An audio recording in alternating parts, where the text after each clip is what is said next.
Good evening. I'm Mark Halperin, and this is Two-Way Tonight. Welcome in, everybody. I was thinking today, is there a way to quantify the qualitative sense we all have that this administration is producing news galore unlike we have ever seen? I don't know how to measure that because, of course, we're in a different age. There's a lot of outlets. Like there's probably more TikTok action about Donald Trump than there was about Millard Fillmore. But I just every day, I hate to use the fire hose, drinking from the fire hose metaphor, but every day it is so difficult for us to decide what stories to bring you, what video clips to bring you. For example, the Vice President of the United States today wore socks with shamrocks to his meeting with the president and the Teosh, or however you pronounce that. Sorry to be disrespectful. I'm just bad at pronouncing. And the president pointed out his socks. Incredible moment. We're not bringing that to you. Go on Twitter, find it yourself, because there is so much news. And we have not two, three great guests tonight. Hogan Gidley, Alex Eisenstadt, both of whom have been here before, and Paul Orgel of C-SPAN, an extremely ingenious project that he did. I wouldn't say only C-SPAN could do it, but it's incredibly smart. He interviewed the freshmen and women members of the House, and we're going to have some clips from his interviews. Super compelling way to meet the newest members of the U.S. House O Representatives. So I'll have that for you in a little bit. But first, as they say in the television dodge, now the news. Probably the biggest political story of the day was something that happened semi-late this afternoon. That's another convention in the news business. If something happens after 3 o'clock and it causes a news program to have to kind of adjust its lineup to figure out how they're going to incorporate it, I would say late today. Sometimes it's in 3 in the afternoon. It's not really late. It was 3 hours ago. But anyway, in the news business today, late today, Senator Schumer took to the floor to announce that contrary to what my morning meeting colleagues Sean and Dan predicted, and they kind of dragooned me into agreeing with them, even though I didn't, Senate Democrats are not going to simply vote to allow the bill coming from the House on a continuing resolution to keep the government open to go through. And Republicans don't have by themselves, of course, the 60 votes needed to proceed. So we're now in a place where this morning the chances of a government shutdown were de minimis. Some said zero. We're now at a place where a chance of a shutdown is higher than zero. I don't know what it is. And it's still possible the Democrats will cave or they'll find some side deal. But tonight, as we meet, there's no obvious way we're avoiding a government shutdown. So here is, in the dramatic unfurling, as only a gentleman from Brooklyn can do. Number one, please. Here's Senator Schumer on the Senate floor, surprising the known universe by saying to John Thune, a la Hamilton, you don't got the votes. Mr. President, the Democratic leader. Funding the government should be a bipartisan effort, but Republicans chose a partisan path, drafting their continuing resolution without any input from congressional Democrats. Because of that, Republicans do not have the votes in the Senate to invoke cloture on the House CR.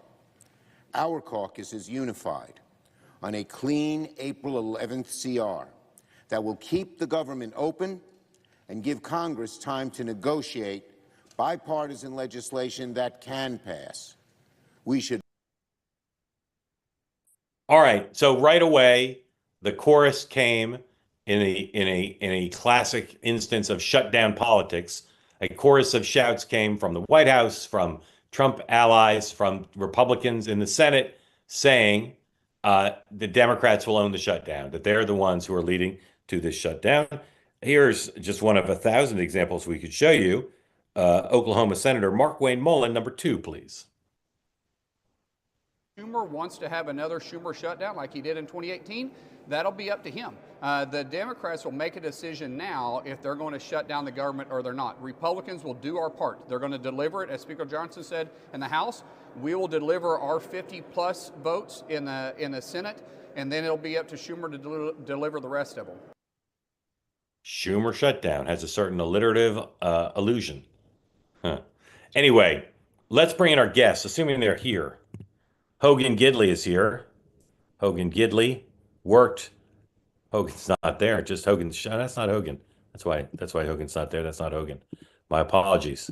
Let's bring that out. Hogan Gidley. There's Hogan Gidley. Hogan, welcome in. Hogan Gidley, as you know, is a long time, I like to call him a Republican operative because that really annoys him. He's a spokesman for America, worked for Speaker Johnson. You're still working for Speaker Johnson, right? Got to unmute. Both of you. Yeah, Yep, I do some work for him, and yes. Speaker Johnson, and I would say you're so close, with the possible exception of Elon Musk, no one I know is closer to Donald John Trump than Hogan J. Gidley. Is your middle name John also? J. Hogan Gidley. J. Hogan Gidley. And Alex Eisenstadt, who is a ace reporter for the Axios platform, but he's also the author of the most publicized book since, I don't know, some like Lady Gaga biography. Revenge, the inside story of Trump's return to power. I said this last time you were here, Alex. You asked me early on, because my book's got some publicity. You said, like, Mark, how do you get publicity for a book? And I gave you like some advice of what to do. The pupil has become the sensei. If I ever write another book, I'm going to Alex and say, Alex, you've gotten stories in every publication over like a month-long period. I will say, Alex, I wouldn't have started quite as early as you did. You didn't check with me. You started a little early, but pre-orders must just be through the roof. Through the Doing roof. all right. Yeah. Doing all right. So congratulations. Hogan, you still haven't written any books, have you? I haven't. I've talked You about haven't? it. I've Yeah. talked to people about it, but no. Yeah. Maybe just J could be the title. Anyway, Hogan, pro tip, if you ever write a book, ask Alex for advice about how I to will. publicize it. All right. Don't worry. If you're here on the two-way platform, you want to get in the conversation, we have so much to get to tonight, but we want to get to you, of course. Please raise your hand. If you're watching on X or YouTube, you cannot get a question in. If you'd like to in the future, please figure out how to get on this platform. Sign up for my Substack or go to two-way.tv and register to receive the notifications that include a little link to tell you how to get on the two-way platform. However, if you're on X or YouTube, you can put comments in the chat.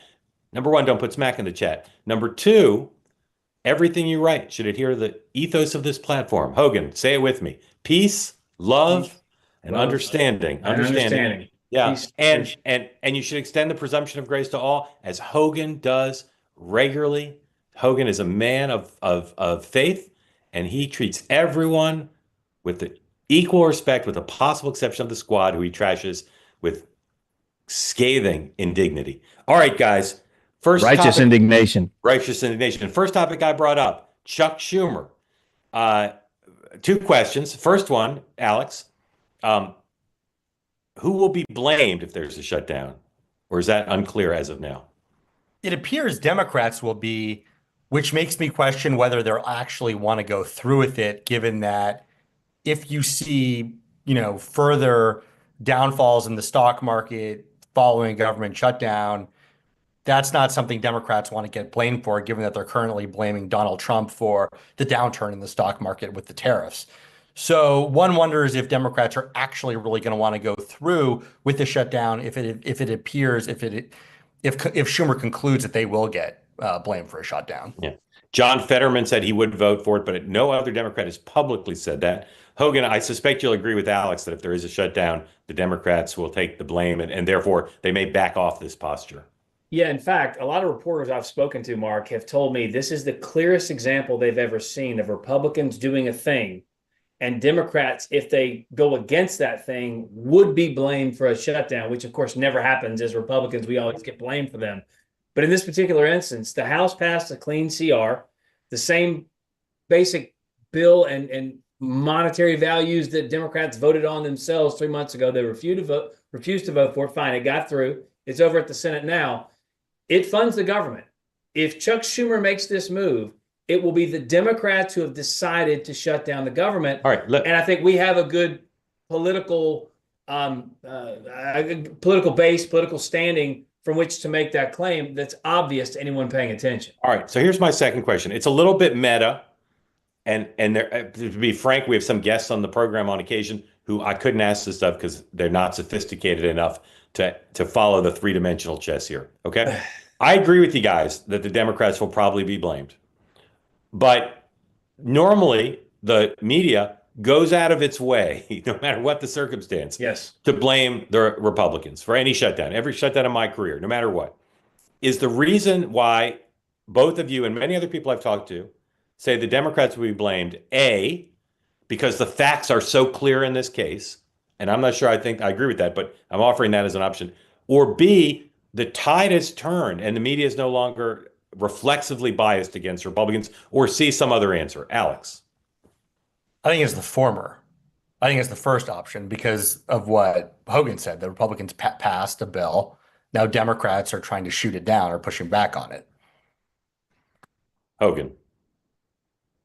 Are you muted? Yeah, you're muted. Sorry about that. Go ahead. Unmute. Yeah, listen, he's right. I could see a world in which the media would say something like, Republicans did this without any Democrat input, so it's their fault. Yeah, well, that's what they're saying. Yeah, whatever. Shut up. Elections have consequences. The fact is, it's through. If they don't vote for this, it is very obvious. The ball's in their court. And I imagine if they do some kind of cloture deal where they allow the 8 votes needed from the Democrats to actually, what I thought this morning, that's what I thought they'd do. I thought they would too, and they still might. I mean, look, yeah.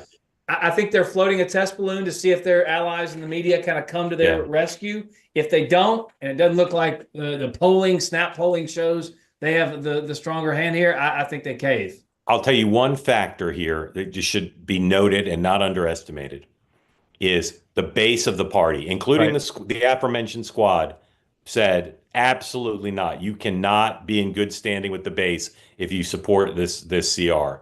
And that's what I was going to say. Yeah. So they're beholden there, and it's potentially there could be a shutdown now. I don't think there will. I think John Thune said some strikingly conciliatory things just a little while ago about, let's see what the Democrats need to get this done. So maybe there'll be some side deal. Maybe they'll get free Navy bean soup or something for 2 weeks in the Senate dining room. All right. I just want to put this on the floor, but it doesn't it feel like this is more broadly symbolic of the issues that Democrats face, where you have the grassroots in the party who really want them to show some spine and fight against Trump, but then others in the party who say that maybe they could get blamed politically if they make certain moves. Yeah, 100%. I mean, 100%. And again, this is another thing. I know you guys said the reason that it looks like Democrats would be blamed is because of the merits, but I do believe it's partly number 2 as well. I do believe that the press has moved off its reflexive bias on some occasions, and I'll tell you, this is where the loss of the absolute support of some of these institutions. I beat this drum all the time. They can't rely on Hollywood 100%. They can't rely on universities or woke CEOs or the Washington media 100%. They can rely on it more than 50%, Hogan, but they can't rely 100%. And so normally when Democrats go into a shutdown fight, when there's going to be a potential government shutdown, they'll be like, we got this, because the press decides who wins, and they're going to say, oh, the Republicans don't want people to be able to go to the parks, and people aren't going to get their checks. This time they can't rely on it, and the base doesn't get that. The base is like, fight, fight, fight. We'll win this because NBC News and Politico will side with us. It's not as clear cut as it used to be, and it's a huge change. It's a huge loss of what for decades has been an asymmetrical advantage of the Democrats. All right, next issue, inflation. The numbers this morning, we talked about it in the morning meeting. Inflation a little bit tempered, beat expectations. It's still an issue. And those numbers don't include every recent development, which could cut one way. I won't, as I say, I'm not going to go back and forth on all the tariff developments. There were more tariff developments today, but nothing conclusive. Now, let's look at the markets from our sponsor of our program, the Bahnsen Group. Here is what happened today in the various market indices. Sam, number 19, I believe. The Dow was down, but the S&P and the NASDAQ were up. So what we say, if I were at CNBC, is mixed results, mixed trading, whatever. The Bahnsen Group, sponsor of this program, if you haven't already subscribed, go to their website and subscribe to Dividend Cafe, their newsletter. Fantastic way to keep up with all business and economic news. So, Hogan, how much pressure do you think your friend, the president, and your friends who staff the economic jobs in the administration, how concerned do you think they are about this melange of economic stuff, and what are they going to do about it? Not much right now. I mean, obviously those things can change. Donald Trump has a ton of political capital to spend. I don't know if he wants to spend it all here, but it's pretty obvious their messaging coming out of the White House has been pretty clear about where he wants to take the government, where he wants to take the economy. He won in large measure because of the things he was talking about, whether it be tax cuts or tariffs. And I heard today an economist make the point that if you if you put tariffs, 25% tariffs on every good coming into this country, if you kept the tax cuts in place, that would offset each other. So you'd kind of be stagnant. But then after time, those tariffs go away, the economy continues to boom. Or will boom. I do think Donald Trump has a record here. So as we're saying about what Donald Trump will do, let's not go too crazy. The fact is, he was president before. We had a record-setting economy. I think he's leaning back on that now. And he will absolutely want this news to change. But right now, I think he's trying to turn around an economy that was kind of in a bad spot. Alex, if you look at markets, if you look at my inbox and yours of messages from lobbyists, business leaders, some members of Republicans in Congress, even some people from within the administration, it's not quite hair on fire panic, but people are like, this is not sustainable, this level of chaos on the tariffs. Do you get a sense there's any change afoot? I don't get the sense yet there's change afoot, but one thing I have thought about is that if you look at Donald Trump in his second presidential run, he developed a lot of relationships with big donors. And in his first run, and many of whom were big financiers. In his first run, big donors were not part of the Trump coalition. During his presidency, Trump did not spend a lot of time mingling with big donors. But in his second presidential run, he did. He got a lot of big financiers behind him, a lot of big investors, a lot of billionaires. And one of the things I do wonder is that as he's, going through this issue throughout his second term, are some of these big financiers, are they in his ear? And can they get him to change his mind on tariffs or on other economic policies that may skew a little bit more populist? And would that make him a bit more flexible when it comes to tariffs or some of these policies that he's implementing right now? But how many of them, Alex, how many of these billionaires, and I know many of them haven't been around, how many of them want tariffs? Almost Not none. many. Almost not, none. right. So I'm saying is he's not listening to them going, hey, these billionaires are telling me I want tariffs. He ran on this. He did it last time. In My fact, Joe question Biden is- kept his tariffs in place. My question is, could they dissuade him or Yeah. talk him off the You're ledge? saying could they dissuade him? Yeah. Is Lutnick a billionaire or a multimillionaire? He's a billionaire. All right, here's one billionaire who seems like the tariffs. Sam, this is number 7. Fox Business Network got an interview with Mr. Howard Lutnick, Commerce Secretary Extraordinaire. Here's what he had to say. Said we're going to lower the temperature. He thought he'd be sort of the big man and tackle Donald Trump. But you can't tackle Donald Trump. He is the most important, the smartest, the most capable leader in the world. And he's not going to let someone push him around. The right answer is, if you take a step back, what does the president want? He wants to worry about major things for national security of America. Steel and aluminum tariffs, that's today, right? Autos coming April 2nd, semiconductors, pharmaceuticals, things that America must have. So you can imagine these are the kind of tariffs we're going to make sure these things come back to America and are built in America. And then on April 2nd, he does his reciprocal tariffs, which basically say to all the countries in the world, come on, you treat us a certain way, we'll treat you the same way. Let's make it fair. You want them high, they'll be high like they are now. You want them low, they'll be low. But let's treat each other fairly. And that's where we're going. Pretty basic, pretty straightforward. So, Alex, if you ask any random person who serves in the Trump administration, hey, how are you doing? They'll say, Lutnick's a pig. I'm exaggerating. My point is the comedy that's existed in this administration, Trump 2.0 as contrast to Trump 1.0, there's a lot of negative feelings about Lutnick for a variety of reasons. Do you have any reason to believe that his role will change? No, but there's been skepticism about Lutnick for a while now, within some corners of the Trumposphere. Yeah, there's been, he came in at the very end of this campaign and sort of emerged as a spokesman, and some regard him as a little loud, a little boisterous. There was some sense among some that he was trying to push out or played rough with Scott Bessent, and that garnered him some ill will in some corners. And there are some people now who believe that he's not been a great spokesman for the tariffs. Folks, if you got to listen to every syllable Alex says because he is extremely well informed. That was beautiful and well said, and it even made Hogan smile. Hogan, amongst folks should know, amongst the many ways Hogan Gidley makes money, because he's got streams galore of income, is he does media training. He does media training, right? That's all. That's one of the services you offer, right?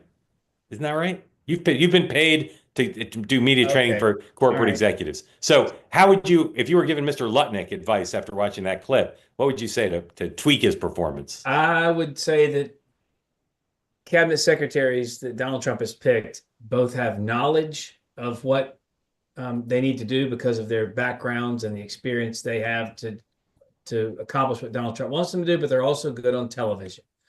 I don't have any advice to Nothing. give Perfect. Howard Lutnick. Howard Lutnick was perfect. Let me ask you this, No, just no, hypothetically. no. Hypothetically, did he Just- suck up to the president enough? Now, look, here's my deal, as you would appreciate it, or both of you appreciate it, Alex and Mark, as journalists. Yeah. Attribution is your salvation. It's easy to say, as the president has said, and double down and use the president's words constantly. That's what I think would be a good practice for all the cabinet secretaries to do. And I'm not saying Howard Lutnick didn't do that there. I'm just saying that's my little short piece of advice for all the cabinet secretaries I know and that I've talked to. When they get in the jam, it's what the president has said. You're there to execute on what the president wants. Stick there and you'll be fine. All right. What is the most famous refueling stop for American diplomats and officials as they travel overseas? Where's the place they most often refuel? Shannon, Ireland. Oh, I've been there. Sometimes in Alaska. Alex, have you never done the Shannon refuel? No. You need to get that on your bucket list. Hogan, come back soon. So today, the vice president. No, I'm sorry. I got. Secretary. Oh, what I do you got this. there? I got this at the Shannon stop. You can only get it there. Jameson's signature. You can only buy this at that Shannon stop. That's amazing. Did you get me one? I want one of those. This was years ago. You can't buy it online? I don't. I was told you couldn't, but it could be Yeah. one of those scams. They were just trying to get you to do it. All right. In any case, today, Secretary of State Rubio flying from where was he flying from? From Saudi to Canada, where he's meeting with G7 foreign ministers later this week. Stopped at Shannon and talked to the press. That's something that happens. You land in Shannon for the refuel and you talk to the media. He said that he hoped that there'd be a ceasefire between Russia and Ukraine, and that if Russia was on board, it could happen within days. That'd be major news if that happened. Echoing that belief that the ball is very much in Russia's court, but that they might act favorably, is the Vice President of the United States. This would be number 9, please.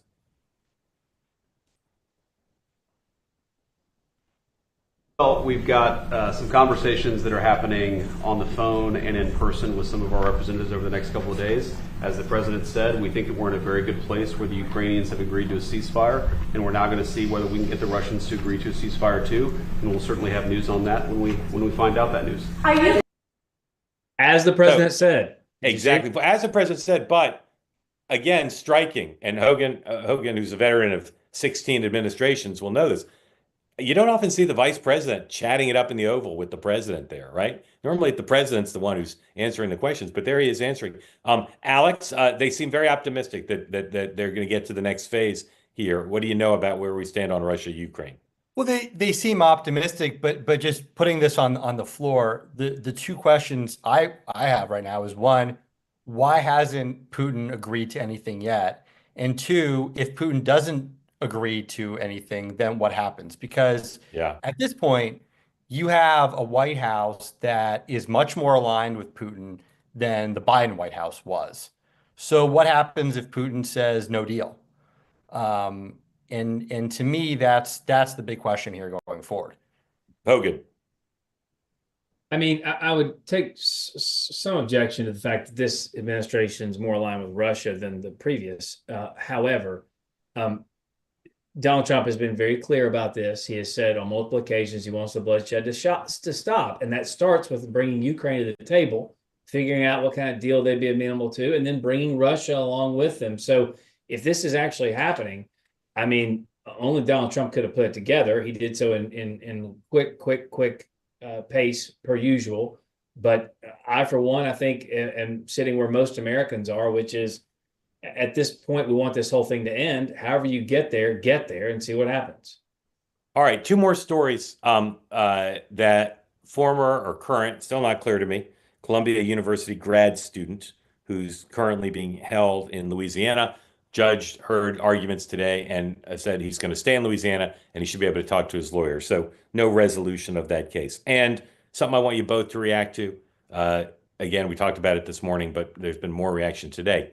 Jeanne Shaheen, Democratic senator from New Hampshire, says she's not going to run for re-election. We speculated this morning on the morning meeting that maybe Hogan's friend Caroline Leavitt would run for Senate. Hogan, not old enough. She will not be 30 by the time she'd be sworn in, so she cannot run for Senate. I wanted to give that little correction. Either of you want to talk about Jeanne Shaheen and that seat? Sununu, Pappas, anything? I'll tell you how far America's come regarding gay individuals. I had no idea that one of the Congress people from New Hampshire was gay. I know who he is. I've covered him. I've seen him on TV. Never came up in my ken. I think that's kind of interesting. And I think this, if he won, I think he'd be the second openly gay senator in American history, I think. You and I both know a lot of operatives from New Hampshire. Yeah. So chances are you can make a few phone calls and figure out where the race would go from the Republican side who would run. Beautiful state. It's easy to drive across it, easy to campaign in, but no idea what's going to happen there, obviously. No idea. Scott Brown, some people are more bullish on Scott Brown than I am. I'll just say that. All right. I just got texted something about New Hampshire, but I can't understand it. Matthew, who is this with? Is this with Sununu? Tell me who that's with. I don't know who that's with. Send me another text. All right. Gentlemen, stay with us because now I have, as Carl Albert would say, the high honor and rare privilege to introduce our other guest tonight who needs to turn on his video. Paul, please turn on your video. Here we go. All right. Hogan, you love C-SPAN, right? Love it. Love it. Alex, you agree? C-SPAN national treasure. Our friend Howard Mortman works there. I would put Brian Lamb in any Hall of Fame, regardless of category. And with us now, I believe making his debut on the two-way platform. I know I'm right. Paul Orgel. Am I pronouncing your name right? Orgel? Orgel. Orgel. Orgel. No, not close enough. Paul Orgel. They told me how to say it right. I'm just horrible at pronouncing. Paul Orgel. Paul, tell folks what you do at C-SPAN. So I am a senior producer at C-SPAN. Been there over 30 years. I've done a bunch of different jobs. Currently a senior producer, producing special content, special programming. A lot of it's in the area of history, but a lot of it's in the area of public affairs as well.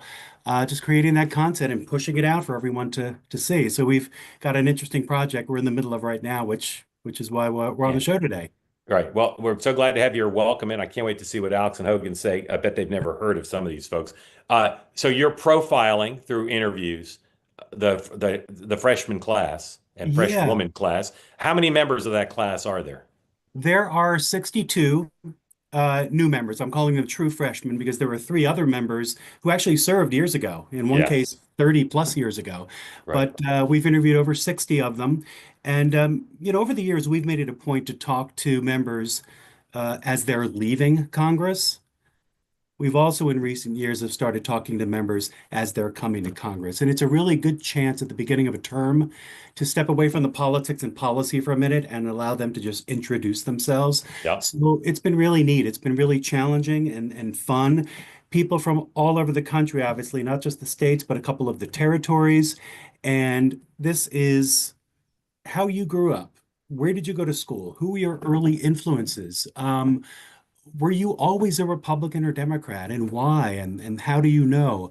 Early professional experiences, and then that path to Washington. So these interviews are strictly biographical, and it's a good chance to learn about them as individuals. It's been great. And are these hard bookings? Are they happy to do it, or do you have to cajole?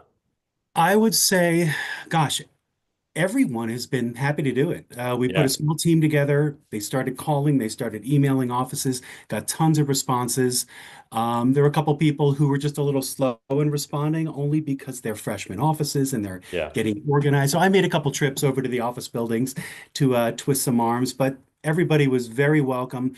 I think people really like to, again, step away from that hard stuff and just talk about themselves a little bit. It's been a great introduction for them to C-SPAN and an introduction for our audience. All right. And are these have not aired yet on C-SPAN, but are they available now online?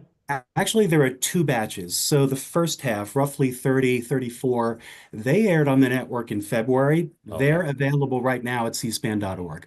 Got it. So the rest of them, another 30 or so, will air next week, prime time on C-SPAN. And as soon as they air, they'll all be available at .org. So we're right in the middle of the project right now. Got it. Okay. Um, we're going to play some clips, and they're not the full interviews. How long are the full interviews?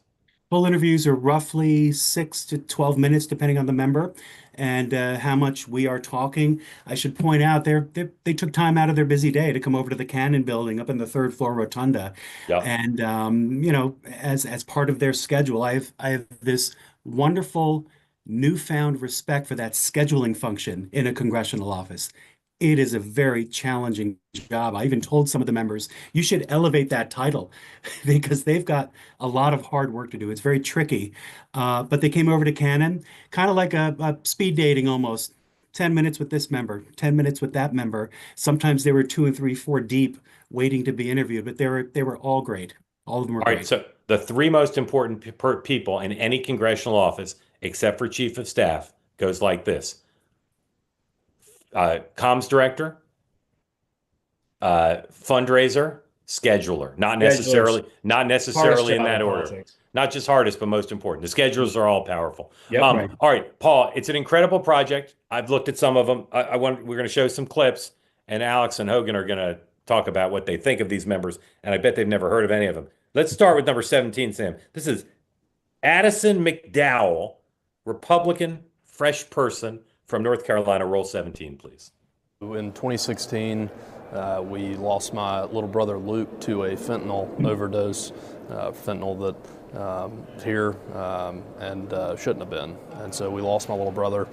He was 20 years old, and it was tragic. And I tell people it's like losing an arm and having to go through life without something that should be there that's not. So it drove me to do this and to run for Congress. That's why I'm here. Tell us more about how you felt when that happened. Yeah, I mean, it was the hardest part was the shock of like, this was very unexpected, and it hurt that way. But having to see my mom and my dad and what that did to them, losing a son or daughter is very different than losing a sibling. And as a father now, I understand that. But it was shocking, and then you've got to figure out how to move forward, and you can either stop and just feel bad for yourself, or you can do something about it. And I wanted to do something about it. So, Paul, when I will never forget Addison McDowell. He will now. I'll always follow his career. I'll always remember him. I'll remember why he ran because of the pure humanity of that and the way he said it. I could watch him talk about, as you said, about more of the workaday stuff, but that's just so powerful. Hogan. Yeah. I was going to say, Paul first. No, I was just going to say a very interesting young man. This is his first time in elective office. And that clip spoke to the motivation that a lot of people talk to us about. In his case, just a very personal family tragedy, but others have been motivated by the person in the White House, whoever that might be, at the time they started thinking of running, to events that happened that sparked their interest. So lots of different reasons, lots of different motivations, which we try to pull out of people. Yeah, amazing moment, Hogan. and I would say, Paul, one of the reasons I think these things are so important for folks is because when you learn the human side of people, I think it brings the temperature down in the political discourse as well. To be able to understand who a person is, why they are wrapped the way they are, kind of gives us an insight into their soul, into their spirit, and that allows for better conversations, I think. I will say, Mark Halperin, I do know the congressman, and here's why. If you'll notice, in that district, one of the cities that is listed is Salisbury. And who did I work for from the great city of Salisbury? One, Elizabeth Dole, also the headquarters of Food Lion and Cheerwine. Amazing, wow. Hogan. You brought it all together. Alex, what did you think of Congressman McDowell's his testimony about his brother there? Yeah, no, it's touching, and I would second what Hogan says, which is that this is a great project because it brings out a human quality of these members that you certainly don't see if you look at the discourse in social media these days. It gets completely lost if one were to just if one were to just look at Twitter or other social media platforms. And so I think it's a very valuable project. Amazing. All right, let's look at another one. Now a Democrat. This is Josh Riley of New York, number 15. Josh Riley of New York. Very first vote on the rules package, I brought my 4-year-old and my 1-year-old to vote. And as you know, the way you vote is you put a card in the machine and you push the button. And so I let them do it, and they were just, smashing all the buttons and everything. And I was caught up in the moment of seeing them do that and sharing that with them. And I left the floor. And when I did, my chief of staff said, did you vote the right way? And I actually had no idea because the kids were doing the whole thing. So I had to go back in, check their work. They got it right, so they're off to a good start. And the last thing I'll say, swearing in day, having the kids with me, one of the things that was a highlight for me and was very sweet, my 1.5-year-old, Mateo, took a real liking to Speaker Johnson. When he came onto the floor, Mateo ran up to him, and we have a picture of me getting sworn in and Mateo looking at him. So somebody told me either party affiliation skips a generation, or Mateo understands that we don't really care about political parties around here. Or Mateo just cares about the majority, just goes with the majority. Paul, another great one. Tell us your thoughts about that. Josh is an attorney. He's a little bit of experience here in D.C. before elective office. From upstate New York, we talked off camera just a little bit about policy as well. He's from a manufacturing district that has seen hard times. He's got a real eye on the labor situation up there. We talked a little bit about his thoughts on tariffs, but personally, he came here to, without sounding too trite and corny, to get something done. He's one of those several members that specifically made the point that they want to reach across the aisle. It's time to do that. They understand how difficult that is in Washington, but they want to give it a try. He was one of those guys. Alex, thoughts? One of this actually just coming at it from more of a journalistic perspective, one of the things it illustrates is that when asking a politician or someone who's in politics about coming at them, asking them something personal, to describe something personal can oftentimes elicit more interesting responses that is more revealing than coming at them and trying to pin them down on politics and policy. Yeah. And that's one thing that comes through here, I think. One of Halperin's 6 rules about how to conduct a good interview or moderated debate is don't ask them anything they've ever been asked before, because they know how to answer that. And Paul's questions, I think most of them have never been asked these questions. And so you get fresher stuff, Alex, as you suggested. Hogan, your reaction to Congressman Riley from the upstate of New York. No, another one with a great kid story is one of my journalism professors used to tell me, you can't lose with kids and animals. So if there's a story about kids or a story about animals, always do it. And these are the types of stories that kind of, again, give you a look into their lives. And I would argue, as you kind of go through these different members, it's fascinating to see kind of where their mind and thought process is right now. I'd love for you to go revisit them after like 10 years in this meat grinder and see the different types of answers you get now on the same issues and same questions. Where they are. Not all of them will still be there, but great idea. All right, number 16, this is another Republican. This is John McGuire of the Old Dominion, the great Commonwealth of Virginia. Abandoned when I was 5 years old.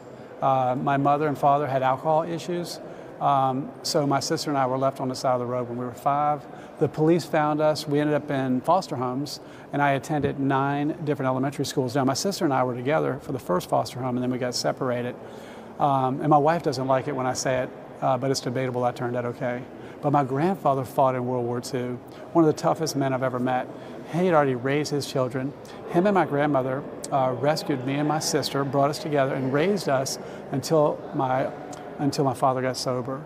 And, on November 5th, when we got President Trump in the White House, we got a majority in the U.S. Senate, and we got a majority in the House of Representatives. And that week, it was a week of redemption for my family, because my father celebrated 41 years of sobriety, and my younger brother got promoted to Brigadier General, and I got elected to Congress. Now, everybody thinks my brother is older than me, but I say that's because he's more mature.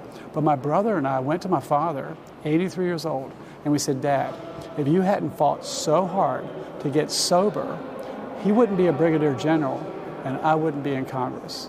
But I think God gives us obstacles to chisel us into the men and women we're supposed to be. Life is tough, but it's still amazing.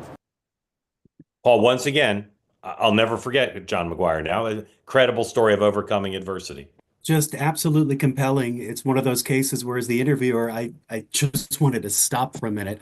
I had all these other different questions for him, but once that came at me, I was at once just saddened, amazed, impressed. This gentleman, McGuire, really nice guy. He went on to become a Navy SEAL, businessman, trains others in the military, and just really just a heck of a nice guy. He wound up rejoining us after the president's speech in Statuary Hall after at the Capitol after the president's speech to Congress, and we talked a little bit about policy, but just absolutely compelling and a really, really impressive guy.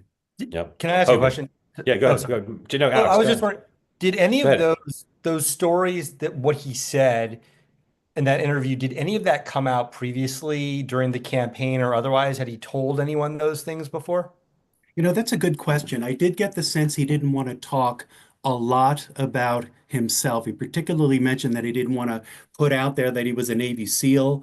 He wanted to speak about the issues and about what was on his mind. I don't recall in the campaign whether that particular It's a aspect of great it question. was. It's a great question. Yeah. Hogan, thoughts? It reminds you too just how great this country is. Someone like that with no background in politics whatsoever. I think about that all the time when I give speeches and talk about my last name. It's not a blue blood political name. This guy left on the side of the road, for heaven's sakes. Not only went on to be a Navy SEAL and serve this country, he's a sitting member of Congress. What other nation on the planet can that occur? It's such a rarity here in America of what we have. It's just such a great reminder. Great work. Could probably happen in I- Greenland too, but Yeah, I was just amazed at the diversity of the Especially members. after we take it. yeah. Sorry, Paul. Just Go ahead. amazed I was just amazed at the diversity of the members and where they came from, all walks of life, gender and ethnic, Yeah. socioeconomic, and all kinds of lines of work, nurses, doctors, but police officers, engineers, community organizers, a high school biology teacher, a gentleman who sold a self-storage business for hundreds of millions of dollars, just all across. It just reminds you how diverse the country is. And it really puts the word representatives in the House of Representatives, 100%. 100%. Yeah. All right, one more. This is Kristen Rivet. Is that how you pronounce her name? Rivet? Yep. Right, rhymes with Rivet. Democrat from Michigan. Roll 18, please. Born in 1970. And my hero growing up was Wonder Woman, but the Linda Carter Wonder Woman. I dressed up like her for Halloween 3 years in a row. So flash forward, we're in the middle of this campaign and they say, okay, if you can have any surrogate in the country come in for you, who do you want? And I know everybody else was saying things like Michelle Obama, who's great, right? I just said, Linda Carter, can you please get Linda Carter here? And the last week before the campaign, she came in and she went all throughout my district, a whole district tour with me.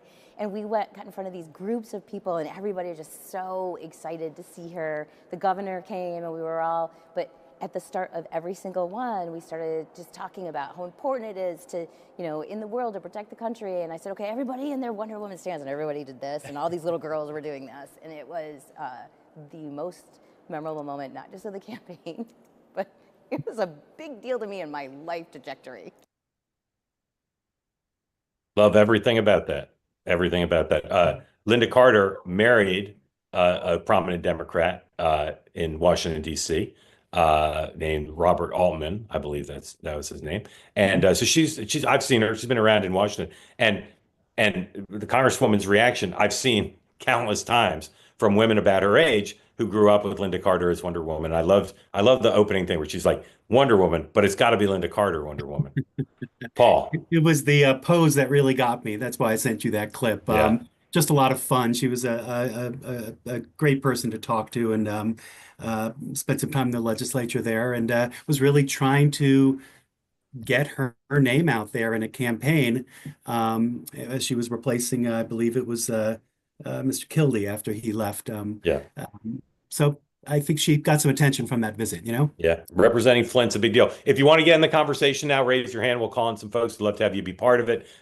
Comment. You can ask about news of the day. You can ask Hogan about his hat. You can ask Paul what it's like to work at C-SPAN. Alex, where you can buy his book, whatever you want. But raise your hand. So, Paul, just tell us a little bit more about the state of C-SPAN. You've got a new president. I think that's his title, or is he CEO? He is our CEO, Sam CEO Price. Sam Yep, Price. So I am. he was the bureau chief of CNN, hmm and I've talked to him about his vision, and he says C-SPAN needs to be neutral and fair, but that doesn't mean it needs to be boring TV. And the kind of the stereotype, like the Saturday Night Live parodies of just like a single camera on lockdown, pointed at the dais and whatever. So talk about the new C-SPAN, and your project, I think, to me is a perfect example of that. That work that we just showed, that would do credit to any big budget news organization, television organization in the world. What's the new C-SPAN like in terms of production and projects? Well, in terms of this particular project that I'm on, one of our goals, obviously, is not to just put this on television, but send it out in other ways to people so they can get a hold of it. That's one of Sam's big missions. He's been great in these months that he's been here. He's a burst of energy. He gives us all a fresh look at things. Obviously, distribution of our product is huge. Funding for C-SPAN is huge. Those are the two charges, but lots of different elements in terms of production. You'll see some changes on the air in the way we cover events and the way we promote events. A huge push is to be live everywhere, every single chance we can, and just push and push and push, so the audience has that chance to see what they can see. And there's a lot more ahead that is coming. And we have to remain competitive, even though we know we're different, right, than the other networks. We still need viewers. We still need to be competitive. We still need to reach people where they are, not just in the traditional television models that we worked on for so long. So it's really a fun, exciting place to work on right now. One of my other major projects is I'm a producer of documentary series. I'm in the middle of one right now that's airing on American History TV. We're looking at 10 different presidents and their first 100 days. What were they like? What were the times like? Who did they bring in? How did those 100 days set up the rest of their terms? Probably going to take a look at Grover Cleveland soon and compare him to President Trump. Obviously, two non-consecutive term presidents, but also William McKinley I'll probably be working on as well. It's one of the president's favorites, as you know, in the area of tariffs and for other things. So my current role right now is very varied, and it's really interesting. It's a really fun place to work right now. Hogan. Paul, first of all, look at Polk. He loves Polk as well because he was reformational. I hate to tell you this, Paul, but you may have inadvertently ruined that young congresswoman's career. As we all know, polling showed in Michigan, 72% of people there prefer Marvel comics over DC comics. So she's probably going to have a short stint. She'll get credit for standing up against public opinion. I grew up with C-SPAN. I have been a fan of it. The quality of it is so high. The ethos of it is so extraordinary. And I so admire Brian Lamb and Susan and Steve and everybody who's been there over the years. It's just an extraordinary American institution that we're all Feist fans too. So all Feist fans. Just couldn't be more grateful to you and your colleagues for keeping the quality and the tradition alive. So thank you for that. Thank you for coming. Stay with us. Here comes Bryce. Bryce, thanks for coming on. Unmute yourself. Tell folks who don't know where you are, what's on your mind.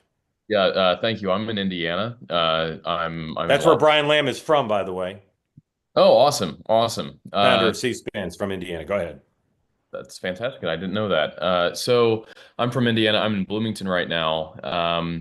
And, Paul, thank you for asking all those questions and getting all those stories out. Typically, you don't hear those in traditional interviews. So it's nice to hear those.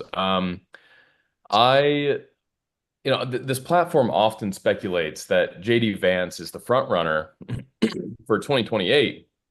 And, he's been able to speak MAGA in a way that not only MAGA has liked, but a lot of other conservatives are getting on board as well. I wonder, he also happens to have a really good story. And, one of those stories that, where it was captured in a book. And he doesn't talk about it a lot. I know he hinted at it in the campaign a little bit. But to bridge the gap and to try to tell everybody more about who he is, how would a candidate, a prospective candidate for president, go about, going against the tradition of, going off of just all the talking points and melding it with his personal story? Because I really think that could endear even more voters to who he is. And, he's new to this, relatively new to the political realm. So I can imagine he's still a little bit uncomfortable and has some imposter syndrome with what's going on. But he's handling himself very well. So in that way, people respect him. But what? So Bryce, I agreed with everything you said, except that is not a guy with imposter syndrome. He's a very confident man. It's a little bit of a challenge. He has a childhood that no, I know. I was just joking.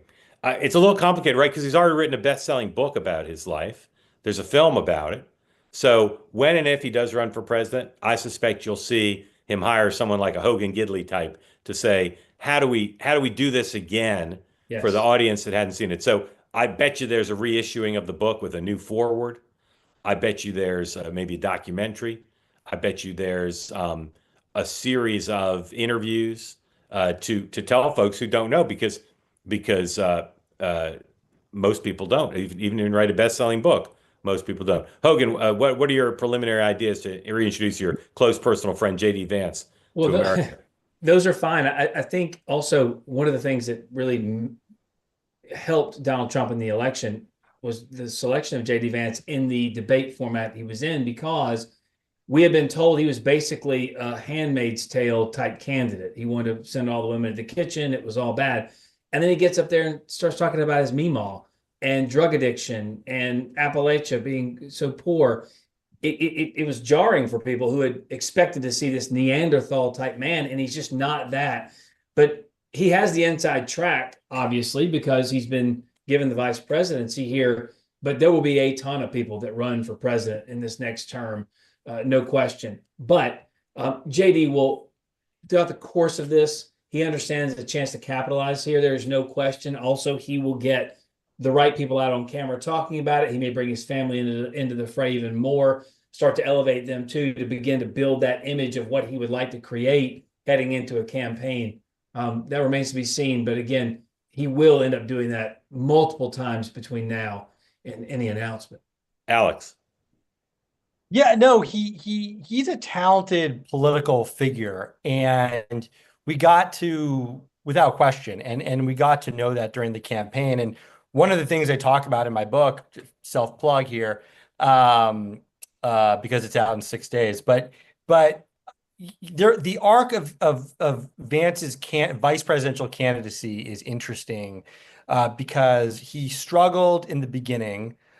He got a lot of flack in the beginning. He was taken a little bit by surprise in the beginning, and to some extent actually worried that he was taking a toll on Donald Trump's campaign. And so the path for him to make that comeback actually began with, as what Hogan referenced, that debate. And that was a very important moment in the campaign. And it was also a very important moment for JD Vance. Paul, what's in the C-SPAN archives about the vice president? Oh gosh, there's probably a good amount of material. Of course, we've done book events on his book. You can see any number of floor speeches as well. I'm going to look up right now. There's a good amount of material there, and you will find both the political and the personal for someone like JD Vance. I wonder, would you have the Senate debates in there against? We would Tim have Ryan? a lot of it. Yeah. We would have a lot of his appearances on the Senate floor. I'm actually going there now. Do you have access to files about what's on the C-SPAN library that the public doesn't, or are you just looking at the public record? I'm actually on the website right now. There are other ways for me to look at things, but I'm right now I'm looking at a Q&A that we did, an hour discussion from 2016 about his book. So there's like a full hour just on him and his story. And I would invite anybody to go to that website, type in that name, JD Vance. You're going to see everything come up broken down by year. And to get to Bryce's point, you will get the personal and the political at the same time. And if you've got hours to watch, it's all there for you. Bryce, thank you. Thanks for coming in. Appreciate it. Bryce, you want to guess what's on my shirt? What my shirt says? No, too slow. No, sorry. I can't. Susan, Susan, unmute again if you would. There. There you go. Bryce, thank you. Susan, tell folks who don't know where you are, what's on your mind. I am in Central Florida, and I'm so excited to be on here tonight because I have a very important question. And this is, maybe Alex has the answer, maybe Hogan has the answer, but Mark, if they don't, I want it to be in your book, okay? Yes, ma'am. I'm going to try to say this correctly in the right order. But someone who was close to Joe Biden, of course, I don't know who that was, but they were very concerned about his mental acuity. And they, in my opinion, did not think he could or should run for president. So instead of having that debate in the fall, I think someone encouraged Joe Biden to challenge Trump to this debate in June.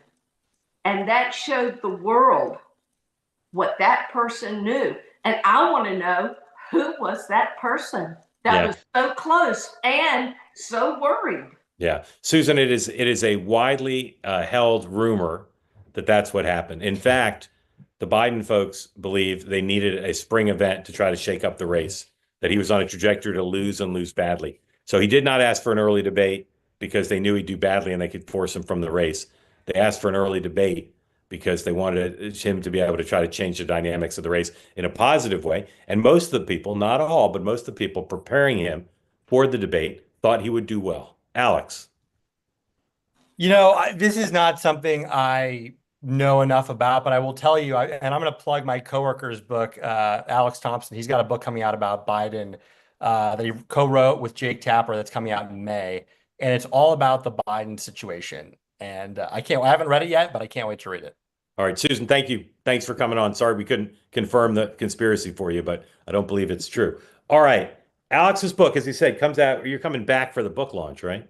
I hope so. All right. Alex Eisenstadt of Axios, his new book, Revenge, the Inside Story of Trump's Return to Power, out March 18th. That's this coming Tuesday. You can pre-order it now, and I won't say millions have. I won't say hundreds of thousands have, but many, many have. You want to get your copy now. Paul, tell everybody again how they can watch your series of interviews with the new members of Congress.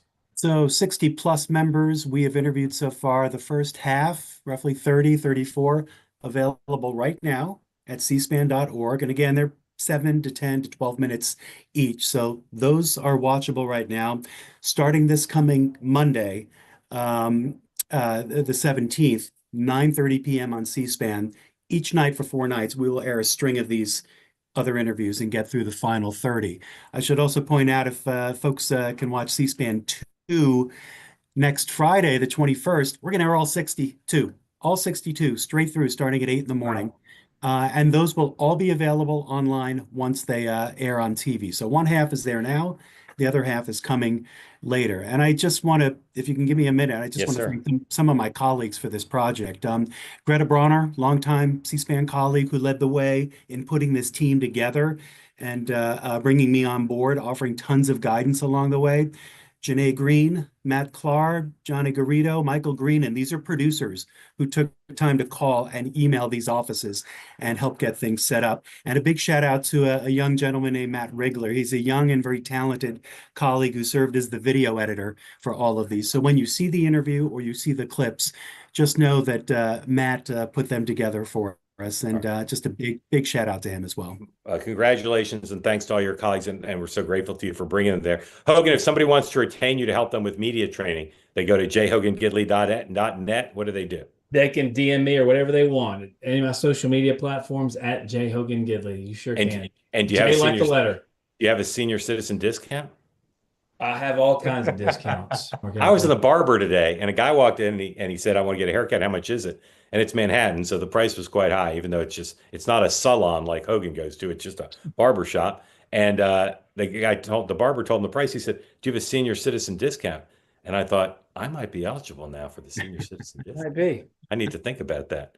Thanks to Hogan. Thanks to Alex. I continue to congratulate Alex on the book. And again, Paul, thank you for bringing the series to us. We really, really enjoyed it, and incredible project, befitting the long, grand, and important history and tradition of the C-SPAN network, brought to you by the cable industry. Thank you. All right. Thank you, everybody. Tomorrow morning, 9 a.m. Eastern Time, Sean and Dan will be eating crow, assuming the Senate Democrats haven't backed down about their strong prediction that there'd be no shutdown and the Democrats would vote to bring the bill to the floor. So we'll see what they have to say about that. I'll eat a little crow because I was kind of bullied into agreeing with them. Should have stuck to my guns. There's a lesson there, a life lesson there for all of us. And this program, sponsored by our friends at the Bonson Group. Don't forget to sign up for the Dividend Cafe. Great newsletter about the economy and economics and finance on the Bonson Group website. Just Google Dividend Cafe. You can sign up for it. Or you can go to tway.tv/TBG, the Bonson Group, and sign up there. Grateful to you all for watching. Have a great evening. See you at 9 a.m. tomorrow.